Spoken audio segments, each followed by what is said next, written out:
Okay. All right. So we're recording on both. Yeah. Good to see you, Bree. Yeah. Good to see you. Yeah. Welcome, Bree, but welcome anybody that might be watching this live. Of course, we haven't figured out a consistent time yet. I think we have 9:30 on Thursday's outline. We'll do it.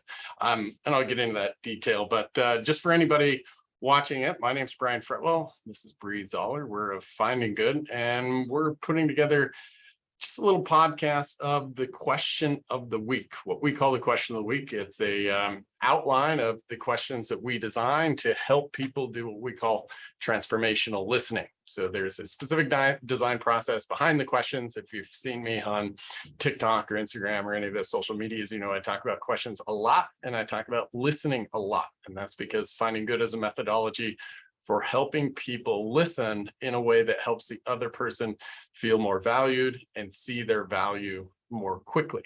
And so the outline of the week is just questions that we designed to help people do that, right? To help people have better conversations, whether it's with their kids, their coworkers, their clients, those sort of things.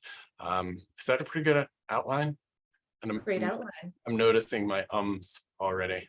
But We'll we're live on Facebook, so if anybody's joining on Facebook, that's awesome. Great to have you. I'll try to keep that up, so if y'all want to chat in there, we can see it. At the same time, we're gonna kind of go through the outline, but yeah, Bree. Yeah. So what we're going to be walking through today when we're going through this conversation, first we'll talk about the question of the week and the outline that we developed that's available for you to find on our website, findinggood.com. So if you go to that, go to About Us, and under Trending, you'll find our question of the week there that you can download and actually review with others. So we'll go through how that's structured. We'll talk about the science that's in there, and then Brian and I are just going to nerd out about the question of the week and why we think it's such a valuable question for us to dig into with others. And I'm still trying to get this cough out of my chest, but here we go. I'm going to go ahead and share the screen, and Bree, if you want to kind of walk us through the outline here, I'll start with the question, and then you can just briefly walk through the outline. And just so you all know, this is the outline we use on the practice sessions every week. So the question changes, the science changes, the good you might find, some of the stuff Bree's going to walk through will change, but or rather do change each and every week for us to learn to ask different questions, but they're also following a methodology, which we talk about later. Not necessarily the purpose of today, though. Today is us engaging with this question and the science behind the question, but quickly, Bree will walk you through the outline so you know what you're looking at least when you check these things out. All right, awesome. Yes, so our question of the week that we have here: in the last month, what's a helpful habit that you've successfully practiced? And the way that we always structure our question of the week in the forms that we have here, so we've got the benefits in science. In this, I refer to a TED Talk by psychologist BJ Fogg. He's got this great TED Talk on implementing habits and what's the best way for us to go about implementing those habits. And then in the outline, we cover different good things that you might find about the other person. So what we're trying to work towards when we're talking to them, follow-up questions you might be able to ask. We offer our practice format in here, as well as some best practices. So when we're having these conversations with folks, we have some great pieces of advice down at the bottom here. For example, when we're asking questions, all we're doing is asking questions. We're not giving, we call it no SOFA, no suggestions, opinions, feedback, or advice. We're just asking questions to help that person feel good, for them to see value in themselves and to create that deeper connection. And then at the bottom, we always reference where we got our science for the question of the week. So you can always link to that and check out what other brilliant scientists out there have to say. So that's our question of the week outline. And so much of that structure or practice of not, if you will, not doing anything but asking questions is because it's actually really hard. And when we talk about listening and as we outline in the, Finding Good methodology, the 4 different levels of connection that we talked about. If we tend to, in conversations, and this is every human being, we ask one or two questions and we start thinking about the story we're going to tell, or our suggestions, opinion, feedback, or advice. And while we do that in a way that's, our intention is to be helpful, right? Our intention is to add value in the conversation.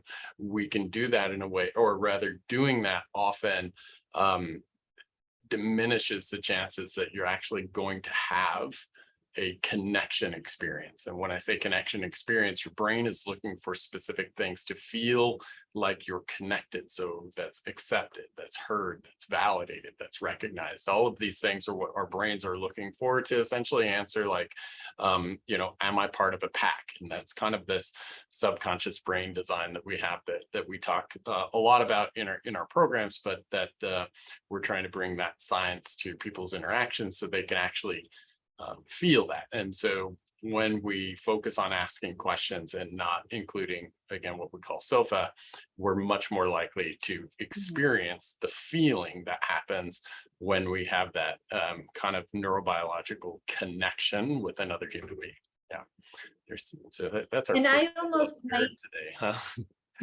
yeah, and I almost might adjust something that you just said, Brian. So you said focusing on the questions that we're asking. Mhm. Something that we've discussed lately is focusing on what we can learn about Yeah. the person, Yeah. right? Which generates the question. Yeah, absolutely. Like, and yeah, I love that, because I think the clarity, it's people tend to, and because we design questions like this, I always get that question of like, what question should I be asking?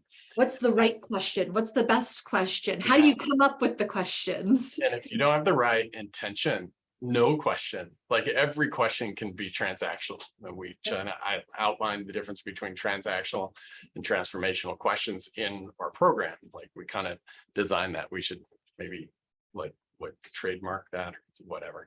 But the idea of a transformational question is actually about like transforming the relationship. And that doesn't mean, completely changing it forever, although it could. It's really like differentiating. We've all had transactional conversations and been asked transactional questions. How was your day? What's going on? How are you? And it's transactional because there's actually no connection happening, right? Or very little. And oftentimes we ask transactional questions with the intention to connect, but because of how we're asking it, because of the kind of the repetitiveness sometimes, and because of our intention, or because we think the question itself is going to create the connection and not the actual, like, the interest and the learning that we've discovered is a more direct way to create that connection. So you can, which has a lot of benefits we won't dive into right now, because we got to go back to this question of the week and outline. Yep. So when you think about this question, in the last month, what's a helpful habit that you've successfully practiced? What comes up for you? Like, what do you think about in terms of like the potential benefit of that question? Like, why would we want to focus on it? So I love this question from the perspective of helping someone to celebrate what they've done instead of, I don't know, something that I think about particularly when it comes to implementing habits is that we often beat ourselves up about those habits, right? Yeah. How I didn't do it successfully, where I struggled, what was difficult about it, where I failed. Whereas on this, you're looking at you're focusing specifically on how I successfully practiced it and digging into, what helped us to successfully practice it. And what I think is so wonderful about that question is that then we can help that other person just through listening to them and having them describe the process to us. We're helping them be more successful in the future to apply that habit. Yeah. I think I'm the same, in as much as, and it's part of all the questions that we design. It's like we talk all the time about how our brain is just so much it's so hardwired to focus on the negative, which is a very broad way of explaining, like your brain is designed to identify threat at a 5-to-1 ratio than reward. Sometimes that's much higher for folks, certainly. And so when we tend to neutrally talk about habits, we almost automatically, or rather habitually, talk about the habits we want to get rid of. Right. And that's actually like that's very directly tied to the science behind connection. The reason we talk about the habits we want to break, or the reason we think about them first, is because those habits put us at risk for connection. Right.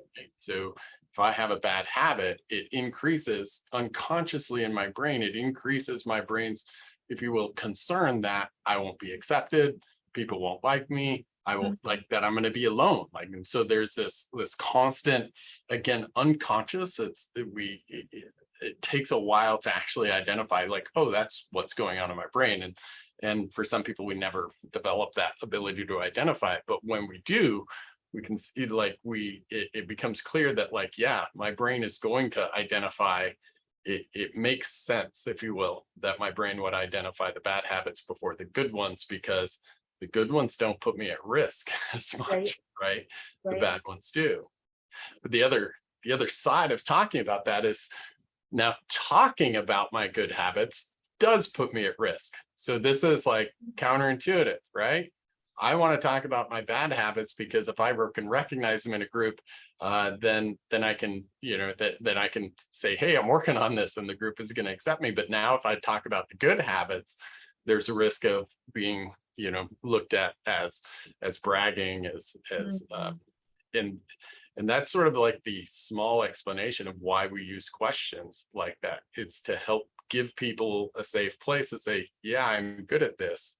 And in a way that isn't bragging, isn't putting them at risk, but also is a way for them to say, here's the value I bring back. Right. Yeah, totally. Yeah. Well, and I'm thinking about this from both, like from a relationship perspective, or even in schools or in an office, of being able to give somebody the opportunity to be able to talk about the good things that they're doing, that they're working on, and helping them reflect through a helpful lens, that's going to be so much more effective if we're trying to help someone get in a place where, maybe they need to work on something. We've talked about it. Instead of just being like, I think you should work on this. This is how you can go and work on it. We're helping them self-identify, and we're helping them kind of reinforce in their own heads how I can continue to go about doing this. And I specifically thinking about almost from an employee manager relationship, like if you have an employee who perhaps is struggling in a certain area and they did really well this week, saying, hey, how'd you go about doing this? This was incredible. Tell me more about it. How did it feel? What, where was your head for you to be able to do this? And that's going to help that person be so much more successful than just repeatedly telling them, I think you need to do this. Right. Yeah. Or this is how you go and do it. Mm-hmm. Yeah, I can see that. And I think that's like when we get into the science in here, and this TED Talk by BJ Fogg, and what you wrote down in the outline here is like, I love this. When you celebrate, you create a positive feeling inside yourself on demand. The good feeling wires a new habit into your brain. And so this is the part of like where asking questions, and this is the thing that I think happens over a while when we start asking better questions like this, where and not just better questions, but we learn to engage in the learning part, is that, like, I think a lot of us, and I know I certainly have, like, struggle with, like, have I done anything today that matters, right? Like, have I been helpful today at all? Like, or am I just, going about, my job or whichever? And so if we know, and this is where we kind of take this science and push it right into these questions, if we know that when somebody celebrates, something they've done well, it creates a positive experience inside of them. We call this amplification, right? When you revisit a positive experience, you you feel that, you feel the positive emotions that are associated with that feeling again, as though you were in there. That's science has been pretty established for 30 or 40 years, right? And so in asking these questions, but then learning about it, then trying to find what was the habit, why, why did you define that as helpful, right? Like where do you see this habit actually, being helpful? It helps that person, it helps the other person find some clarity, helps them feel that feeling again. But then you, as a person asking the question, like you end up better off, because like I've just effectively made somebody's day a little better. But also, like, every one of us wants to feel like, hey, did I do something for my spouse or my kid or someone else? And for me, that's like the most powerful part of learning, to ask questions like this, that focus and then have that direct effect on someone, because then you Yeah. can go and have the conversation without them knowing what you're doing, and then watch as you help them like reduce stress. Like Mhm. we tend to say feel better, but what we're actually doing is creating a parasympathetic response in their brain, right? For Right. relaxing them. It's like kind of giving them a meditation session or a quick little yoga class, right? uh, Yep. yeah. So, and something that you just brought up, I'd love to ask this question of you. Already kind of knowing the answer, but I could see this, I could see this question being very difficult for, as the question asker, Yeah. asking in the last month, what's a helpful habit that you've successfully practiced? Hmm. So first off, there's two things. First off, someone automatically talking about how they were unsuccessful and Yes. the struggles that they had. So Right. that's the first perspective that I'm thinking about. And like, how we as the question askers can help that person to refocus on the successful aspect of it. Yeah.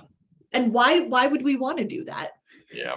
So the term here, and again, when we teach, is this idea of positive assumption, right? Like we're pretty good at negative assumptions, right? Like I know you did something wrong, and I'll stay until I'm happy to make you uncomfortable until you tell me what you did wrong. So this is about like having a positive assumption, but it's also of like something they did right. But it also kind of pushes in on this habit that we all seem to have of like, when we say helpful habit, we tend to like, oh, it must need to be world changing, or like this perfect, like like a helpful habit was, I went and worked at a food bank every week, or you know what I mean? Mhm. Versus like a helpful habit that I successfully, implemented this week could be really as simple as like, I got out of bed Yeah. consistently. I pressed the snooze button once. Yeah. Yeah, yeah, no, very much so, like that. And because what happens, and this is where the questions become, and where the assumption, where the learning and the follow through become vitally important, is because people downplay the day-to-day stuff. I think I did a post last week, especially women in here, or not in here, but in general. They they we use the term invisible work, right? We do a lot of things that never get noticed, and people tend to think like, well, we don't need to reward everything for, and I'm not talking about rewarding, but acknowledging and Mm, seeing and helping someone feel heard for what they did, mm, right? Like that's actually vital. That's to our brains, it's literally as important as food and water. right. And so I think, to your point, like when we can help people see those little things, help them talk about the little things, the things, or rather the things that they would define as little, or oh, that's not a big deal, and just give voice to those things. Like that's where the power is, because then what we're doing is changing, like, oh, to make this person feel good about this, I don't have to reward them for the little thing they did. I don't have to give them a Starbucks card or go, like, I can actually make them feel even better by simply being interested in it. Yeah. That's because when someone is interested in you, you send that, they send you feel valuable. Mhm. Like that, and that is the science behind connection. Like why we connect when both people feel valuable to each other. Right. When that breaks down, right? Yep. Then that's when disconnection happens. That's when our brain starts to go into overdrive of like stress, anxiety, things like it naturally produces these pretty negative experiences and feelings because it's in the background it's saying I'm going to be alone, and it equates being alone with potentially like being at risk, like dying, that kind of thing. Right. Yeah. Seriously. Yeah, in our reptilian brains. And I have a follow-up question to that. So again, as the question asker, Mhm. especially with this question, it would be so hard as the question asker to not give feedback on this Yeah. one, to not give advice. Have you tried this? What about doing this? Oh, yeah. Why could it be dangerous as the question asker when we're trying to create connection? Why Mhm. could it be dangerous for us to go down that route of providing feedback? Yeah, so we already, like we talked about earlier, is the idea that because we have this negativity bias, right? When we Mhm. ask somebody what's a habit, they're going to talk about the habits their brain is initially going to go towards all the habits I want to get rid of, things I'm not doing well.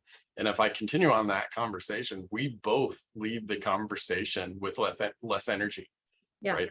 I mean, that's the simple explanation on it. Like, oh, I didn't do this. We can almost feel it when you're saying it. Like, I didn't do this. I didn't do this. Sorry.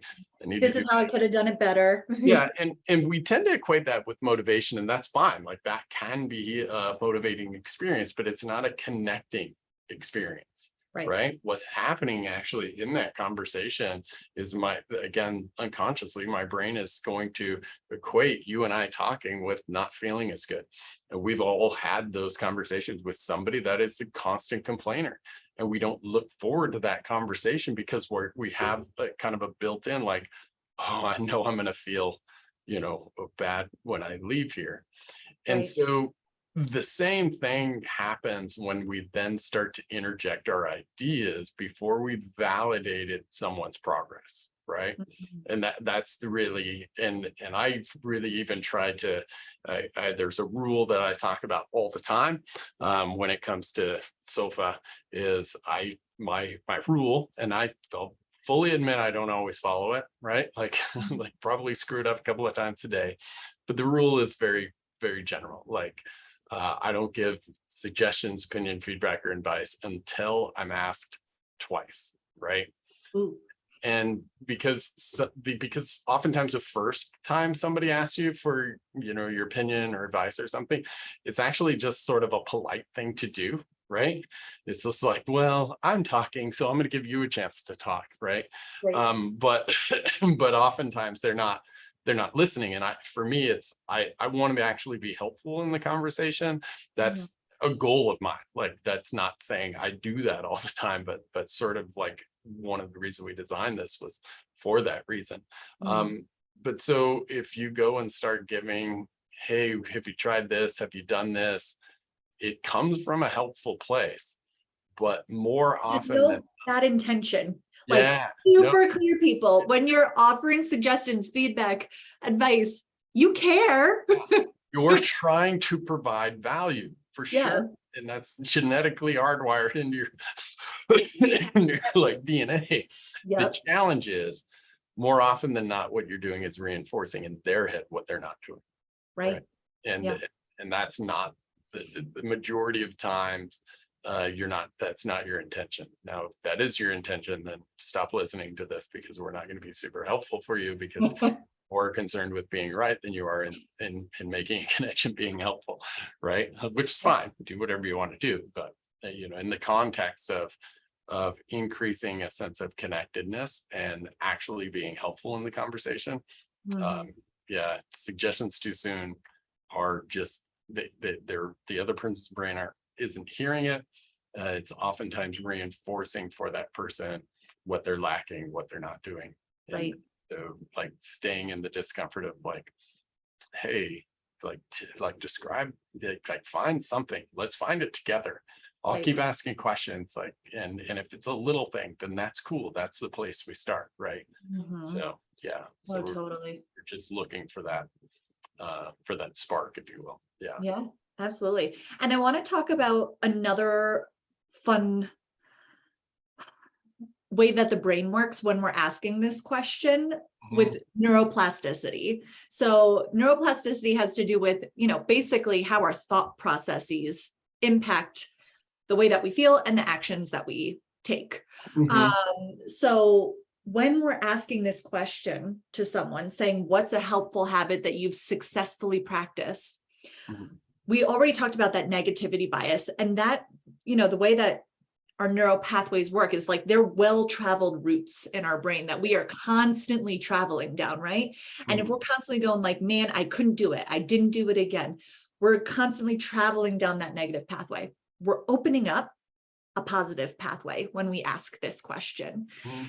and helping them travel down this road that they haven't necessarily traveled down before. Mhm. And through the questions, kind of getting them to continually travel down this road of how I successfully did it, how I felt in that moment, the behaviors that I took, and what's going to happen with that individual in the future when they're thinking about doing this habit. They're going to be able to more easily travel down that positive pathway that Mhm. we've helped them create so that it's easier for them to be able to go and be successful with this habit. Like, Yeah. how cool is that? When I think about that, I like that. I always like that example of pathways, and they like the application. If we think about it, is like when I experience another situation, my brain is going to have both pathways. But if I'm the more experiences I have of like being able to, yes, oh, this is how I was successful before, this is how I did that before, then when I'm confronted with another challenge, the brain still has a tendency to like, here's all the reason I can't do it. But Right.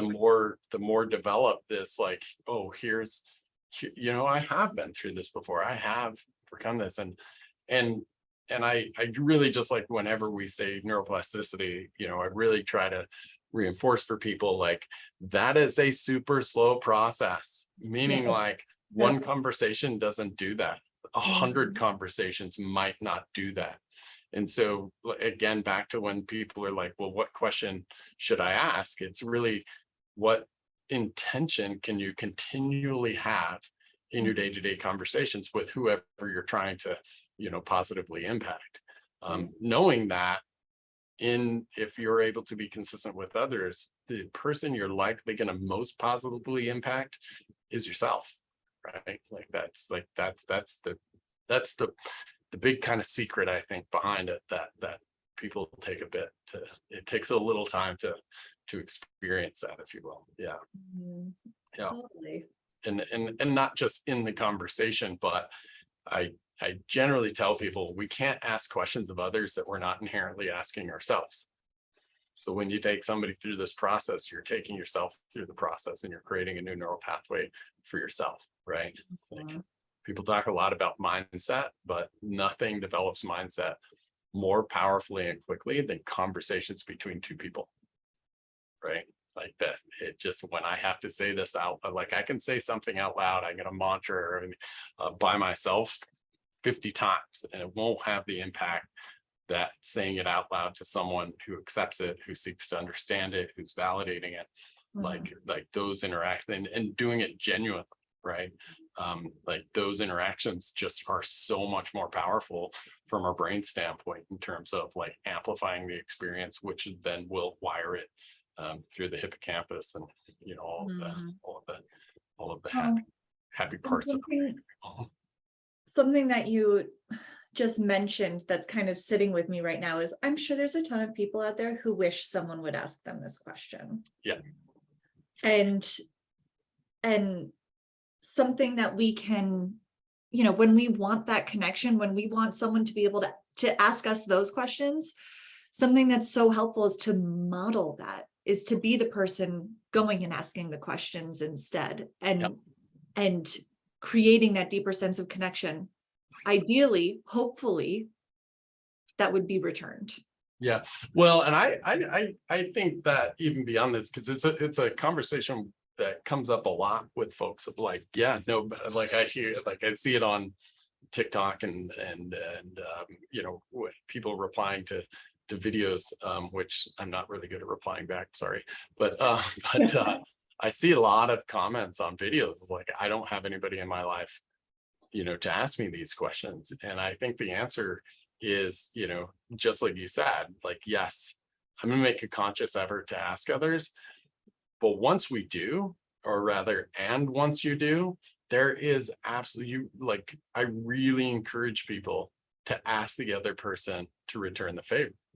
Yeah. Mm. I mean, and that's a way of like building a sort of a boundary in a relationship, but it's more of like, you know, there's nothing wrong with asking what you need in a relationship. Like if, you know, you gave your friend water 4 times, you're walking through the desert and they didn't give you water back, at some point they're not your friend, right? Like, and when we think again as connection, and this is not, you know, I always say Vivek Murthy, our current Surgeon General, says, you know, connection is on the same level as food and water. And Mhm. so if you're having conversations, right, if you're asking other people questions and then they're not asking you back, there's nothing wrong with asking, like, hey, you know, I need this in relationship. And then, you know, if that's not happening, you know, we all need people, but we don't necessarily need the people that are around us. If Right. that makes, like, you know what I mean? Like that's hard, right? Because we're, you know, attachments are tough and those sorts of things. But I think it's important to know we need people, and sometimes we need to go find people that are willing to reciprocate, you know, Mhm. you know, or allow us, you know, give us the things that we need. And there's nothing wrong with, you know, identifying that, yes, this is something I need, right? And I'd love to do a little plug for our practice sessions where we do ask each other these questions. Catherine just I'm watching the Facebook. Catherine was on there in the chat. She said the membership really helps in this area. Yeah, right. We can ask each other these questions and we Uh, are getting that connection. yeah, But I want to acknowledge too what a vulnerable and scary thing that is to ask someone, hey, can you ask me that question now? yeah. But it's and I uh, and without, and I know we're kind of running out of time here, but like one of the things that, you know, we'll teach in the transformation, like the 2-day experience that we do this weekend, is really like how to make that conversation safe, Yeah. right?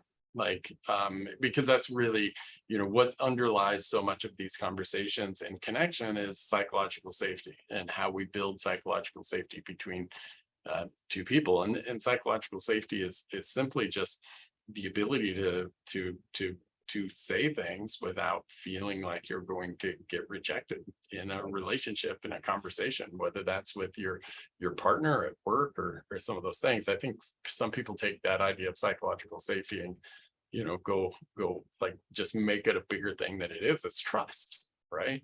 Like it's trust in conversation that what I say, you know, that it can be, you know, like I'll be accepted as a person, and what I say might be challenged, might be pushed back on, but that it's not going to cause me to be not accepted, or Right. rather to be alienated or rejected, or all of those things, right? That's simple. And you can create psychological safety.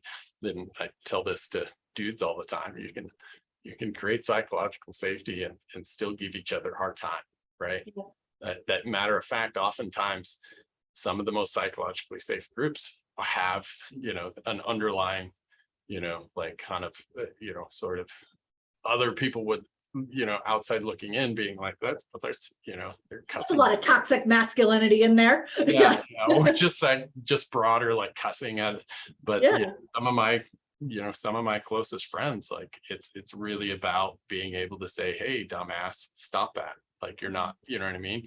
But also doing that in a way that is like, I'm saying that, and yet that doesn't mean stop that or we're never going to talk again, right? Mhm. It Yeah. means it means I'm comfortable enough to tell you, and that has to be built that's again why we have the conversations like this. And I think the more you're able to ask people these questions and have these conversations, even if they're one-sided for a while, the easier it is to then be able to ask for what you need, because we call it social capital, but you've built the social capital in the conversation. So yeah, well, that went a lot of places today. So It did go a lot of places. it's pretty fun. I was thinking through part of this is like, we should bring some people on, right? Yeah. So I'm super curious of like who we should bring on, but like BJ Fogg. Let's find BJ Fogg and bring him on. Yeah. some of the scientists, something like that. Or I just feel like people maybe that haven't even experienced the process and like getting their kind of insight. But I don't know. I like this conversation, so we'll continue to have this conversation. And well, anything you want to add before we end? Yeah, the one thing I will add is for folks who haven't tried out this experience before and these questions, this question is like a level 4 out of 4 question. This is an intense one. So if you're looking for some easier questions that can more easily help you start to have those questions and build that psychological safety, if you go to findinggood.com and click start here at the top, we've got our Connecting on the Good Stuff free download. And those are some really easy ways to like start asking these questions. And then eventually we'll get into these more intense questions. So I want to throw that out there. This is a tough question, man. Yeah, it's a level 3 on there. Yeah. Also kind of in as much as like, it's a real different way to look at like talking about habits and that. And so that makes it kind of, as you said, like doubly hard, right? Like it's that combination there. So yeah, well, thank you, whoever stopped by and check this out. Feel free to, comment on, we'll post this on YouTube or, reach out on any of the platforms, and we'll be posting this on findinggood.com. So you can go check it out there as well. Awesome. Well, well, we'll see y'all next time. See y'all next week. All right. I'm going to figure out how to shut this off.